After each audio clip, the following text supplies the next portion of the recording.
നമസ്കാരം. യമനിൽ അമേരിക്ക നടത്തിയ മാരകമായ ആക്രമണങ്ങളെ ഇറാൻ അപലപിച്ചിരിക്കുകയാണ്. ഏറ്റവും പുതിയ ആക്രമണം പ്രാദേശിക ആഗോള സമാധാനത്തിന് വലിയ ഭീഷണിയാണെന്ന് ചൂണ്ടിക്കാണിച്ചിരിക്കുകയാണ് ഇറാൻ.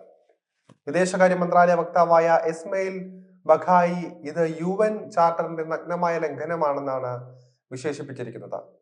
UN സുരക്ഷാ സമിതിയോട് നടപടിയെടുക്കാൻ ആവശ്യപ്പെടുകയും ചെയ്തിട്ടുണ്ട്. ആക്രമണം പ്രാദേശിക അന്തർദേശീയ സമാധാനത്തിനെയും അതുപോലെ തന്നെ സുരക്ഷയ്ക്കും വലിയ ഭീഷണിയായെന്നാണ് അദ്ദേഹം പ്രസ്താവനയിലൂടെ അറിയിച്ചിരിക്കുന്നത്. യമനിലെ ഹൂതികളുടെ നിയന്ത്രണത്തിലുള്ള ആരോഗ്യ മന്ത്രാലയം പറയുന്നതനുസരിച്ച് ആക്രമണങ്ങളിൽ കുറഞ്ഞത് 53 പേർ കൊല്ലപ്പെടുകയും 100ഓളം പേർക്ക് പരിക്കേൽക്കുകയും ചെയ്തുവെന്നാണ് അറിയുന്നത്. എന്നിരുന്നാലും ഹൂതികൾക്ക് സംഭവിച്ച നാശനഷ്ടങ്ങളുടെ വ്യാപ്തി വ്യക്തമായിട്ടില്ല. യമൻ ആസ്ഥാനമായി പ്രവർത്തിക്കുന്ന ഹൂതികൾക്കെതിരെ ശക്തമായ സൈനിക നടപടിക്ക് അമേരിക്കൻ പ്രസിഡന്റ് ഡൊണാൾഡ് ട്രംപ് ശനിയാഴ്ച ഉത്തരവിടുകയായിരുന്നു. അവർ അമേരിക്കൻ കപ്പലുകൾക്കും വിമാനങ്ങൾക്കും ഡ്രോണുകൾക്കും നേരെ കടൽ കൊള്ള, ആക്രമണം, ഭീകരത എന്നിവ അഴിച്ചുവിടുകയാണെന്ന് ട്രംപ് ആരോപിക്കുകയായിരുന്നു. ഔദ്യോഗികമായി അൻസാർ അല്ലാഹ് പ്രസ്ഥാനം എന്നറിയപ്പെടുന്ന ഈ സംഘം 2010കളുടെ മധ്യം മുതൽ തലസ്ഥാന നഗരമായ സന ഉൾപ്പെടെ യുദ്ധത്തിൽ തകർന്ന യമന്റെ വലിയൊരു ഭാഗം നിയന്ത്രണത്തിലാക്കിയിരുന്നു. ഒന്നിലധികം ഹൂതി നേതാക്കളെ ലക്ഷ്യമിട്ട് വ്യോമാക്രമണം നടത്തിയെന്ന് ട്രംപിന്റെ ദേശീയ സുരക്ഷാ ഉപദേഷ്ടാവ് മൈക്ക് വാൾസ അവകാശപ്പെട്ടു. യമനിൽ കൂടുതൽ ആക്രമണങ്ങൾ നടത്തുമെന്ന് വോൾട്ട മുന്നറിയിപ്പും നൽകി. ഹൂത്തികൾക്കെതിരെയുള്ള വിവിധ ലക്ഷ്യങ്ങൾ തങ്ങൾ ആസൂത്രണം ചെയ്യുന്നതായും വാൾസ് അറിയിച്ചിട്ടുണ്ട്. യമൻ തീരത്ത് പ്രവർത്തിക്കുന്ന ഇറാനിയൻ കപ്പലുകൾ ഹൂത്തികൾക്ക് രഹസ്യാന്വേഷണ വിവരങ്ങൾ കൈമാറുന്നുണ്ട് എന്ന് അമേരിക്ക ആരോപിക്കുന്നുണ്ട്.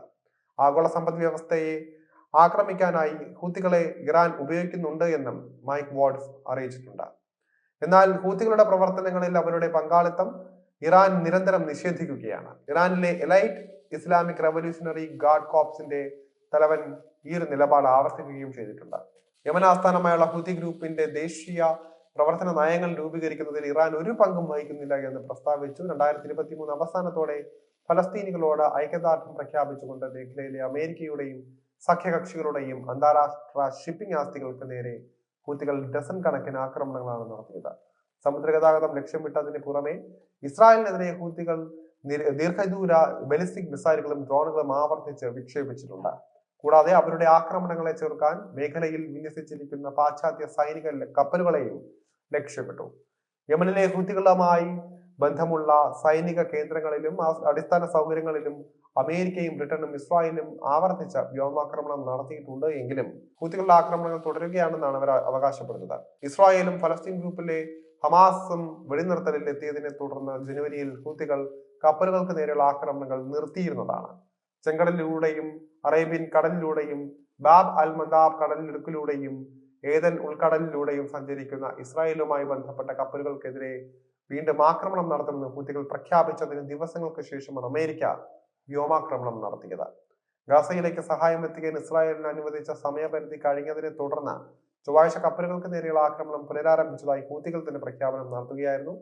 ഇതിന് പിന്നാലെയായിരുന്നു തങ്ങളെ ആക്രമിച്ച അമേരിക്കക്കെതിരെ ശക്തമായ ആക്രമണം ഹൂത്തികളും അയച്ചുവിട്ടത്. ശക്തമായ അമേരിക്ക തിരിച്ചടിച്ചതിന് പിന്നാലെയാണ് ട്രംപ് അടക്കം മുന്നറിയിപ്പുമായി രംഗത്ത് വന്നിരുന്നത്. എന്തായാലും അമേരിക്കയും അതുപോലെ തന്നെ ഹൂത്തികളും തമ്മിൽ വലിയൊരു യുദ്ധത്തിനാണ് പടയൊരുക്കുന്നത് എന്ന ആകാംക്ഷയോടെ ലോകം ഉറ്റുനോക്കുകയാണ്.